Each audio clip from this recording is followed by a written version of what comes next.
What's up guys, welcome back to a new Jujutsu Kaisen chapter review. Today we have chapter 159. The focus of today's chapter was solely on the new character we got introduced at the end of chapter 158, the Higuruma Hiromi, I believe his name is. He is indeed a judge. In chapter 158 we did see him having a judge hammer in his hand, and throughout this chapter it's focusing on him going from a lawyer, and then at the end of the chapter him being a judge, becoming somewhat corrupted with his idea of justice. So maybe the Jujutsu Kaisen justice boy has arrived.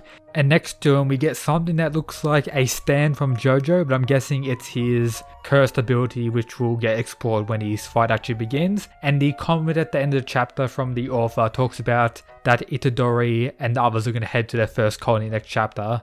The player who awaits them is ... I'm guessing it's going to be this Hiromi person. Before I continue, make sure you're subscribed, and if you're an absolute mad lad, check out the other stuff in the description like the Discord and Patreon. Now back to the video. As a whole, this chapter wasn't really that interesting. Like, it's a new character, so I guess you have to explore his backstory, but to be honest I didn't really care about a lot of stuff that was mentioned throughout the chapter. It was kind of interesting to see him being somewhat innocent, and as he's going through the life as a lawyer he becomes somewhat more corrupted in failing the representation of certain clients, and then eventually how his ideal of justice pretty much took control of him now when he's became a judge however many years later. He seems to be quite corrupt and dead set on his own views, and now I'm guessing with the Jujutsu Kaisen culling games going on he's going to use his divine retribution ability or something along the line of that with his judge hammer and this cool looking monster next to him that does remind me of the Hollow from Bleach, which I recently finished watching.